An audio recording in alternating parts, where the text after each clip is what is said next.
Hey, welcome everyone. So Heroscape here today with update number 22. We have an amazing update today. It won't be very long. It'll be pretty quick and easy because not too much to read into here, but it's very exciting. So let's jump right into it. And yep, this Friday, today's special release is Sergeant Drake Alexander 3.0. This was confirmed on the Discord that he is showing up again, and with a freaking jetpack, you guys. Oh man, he goes from grapple gun to grapple arm to jetpack plus mini grapple arm. It looks like it actually looks smaller than his other one, so I'm wondering if it's still a grapple arm or if it's maybe something else. But yeah, like maybe it could be a weapon, I guess, or it could be some sort of chain grab ability. But yeah, just look at this concept art. This is so sick. So like the launch pad, or what am I saying? The support of the miniature is going to be the smoke. So the base is going to be attached to the smoke, having him up in the air. That is so cool. What's cool is you can also see that early on they had some interesting design choices. They were trying to do like kind of a not Captain America, gosh, I can't remember the Marvel guy.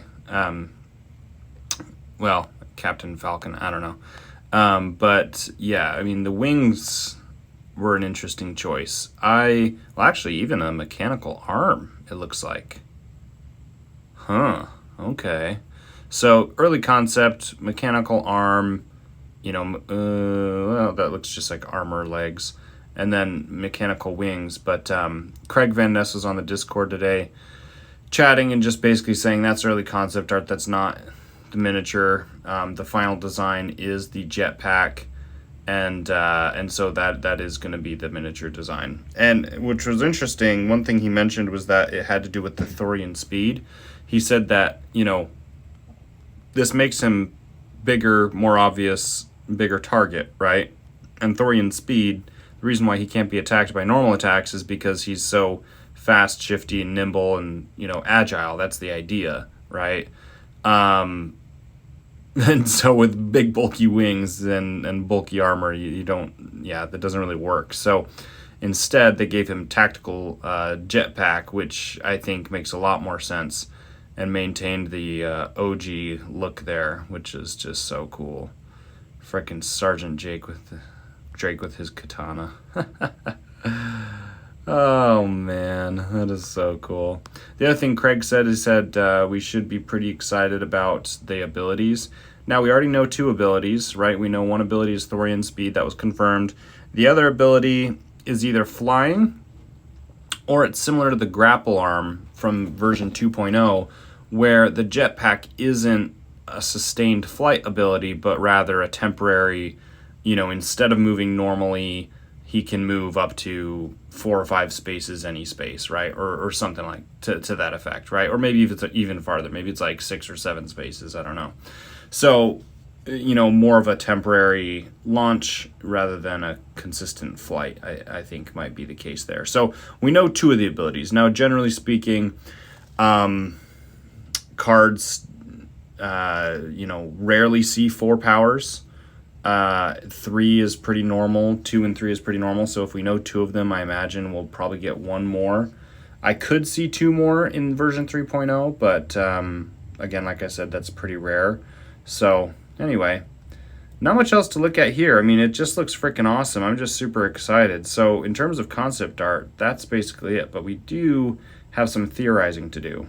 So as they have been doing each Friday, they've been doing a special release, and this all but confirms what we kind of anticipated, right? So Sonlin, we have confirmed. Now the question about Shiori is, again, all but confirmed, right? And then we had Q10.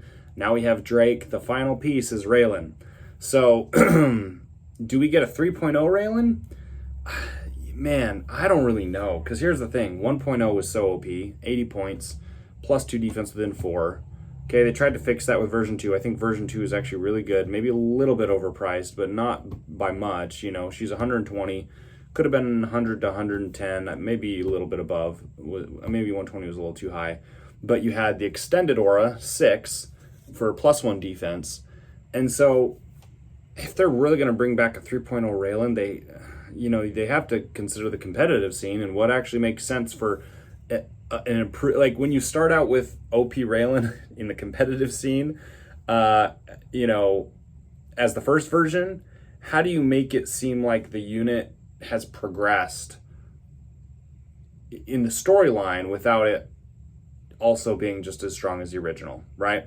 And I had alluded to this earlier weeks ago when we were talking about this. And I think the way you do that is giving her more offensive potential, right? One thing we noticed, right, from the very first version was very high defense, short aura. Then second version was, extending that aura, but then, a little bit less actual defense and more offensive potential, right? The whirlwind assault. So I'm thinking that the third version will still have a defensive aura, but it's going to be even further extended to, again, show her power and ability to extend her aura. But again, not a given. Probably like a D20 roll. Okay, if you roll a 10 or higher, plus 1 defense to a defense roll or something like that. If not, they might just keep the aura the same. Aura of 6 plus 1. I'd be fine with that. But then they make it so that her offensive ability attacks are better. So maybe the base stat is attack of 4, right? And maybe she still has whirlwind, or maybe she has some other. Maybe she has a special attack now that, affects multiple figures as well. Some sort of ground, pound with her state, with her magic staff or whatever. So, I guess it's a spear, but anyway. So just some thoughts. I'd like to hear your thoughts as well. I think that's how they'd go about doing it. That's if they do a 3.0. Now, Heroscape is interesting in that we've created these kind of additional versions of the same characters in the continuation of the story. Someone was mentioning on the Discord that, we might not actually get a Raylan 3.0. We could see her in the lore becoming one of the Arch-Kiri. Right? Essentially, the Arch-Kiri is the governing body over, the Kiri in Valhalla. And so if she joins that more and goes away from conflict and fighting on the front lines, and becomes more of a politician, right, or a bureaucrat, joining the council, so to speak, right, the governing body, that there could be some really cool lore things with that. I don't know. It's a guess, it's a thought, it's an idea, it's a theory. So something to think about. I'd like to hear your thoughts on that as well. So other than that, I think we're gonna have one more week of potential special releases for Raylan. And then I don't know what happens after that. Now, a lot of other people have been saying, why do the good guys get all the love, right? We all like a good bad guy, right? So it's also very possible that we see some bad guy version 2.0s, right? Because we didn't see any 2.0s at all up to this point, and so why not, right? I mean, now who in the storyline would they carry over? Man, I have no idea. We do know that Cyprian was permitted to drink from the well springs and saw his own vision of his skeleton hordes, skeleton cavalry coming into Valhalla. So that could be a very natural tie-in. I mean, that would be honestly a perfect way to continue the storyline of Cyprian taking a more central role in commanding, Ukar's forces. It really just depends on what they want to do. But Cyprian 2.0, I'm like, man, Cyprian's already nuts at 150. I don't know how you make him even stronger for what he can already do. So there's that. But they might not want to crack that egg open because it's like, okay, how do we make a 2.0 that, isn't too crazy? So anyway, something to think about. I'd love to hear your thoughts on that as well. If they decide to go Ukar and continue the storyline for some Ukar heroes, who carries on or who still shows up in the storyline in the Age of Annihilation. Now, an additional thing is the age. So we look at that picture and we say, Sergeant Drake doesn't look that much older. So you really have to ask yourself just how old or in the future is this event. We were kind of speculating, okay, maybe it's 50 years, 100 years or whatever. But now that they're bringing back Drake and he looks, maybe 5 to 10 years older, right? Maybe that Age of Annihilation has, maybe the conflict has blown up in a very few short years.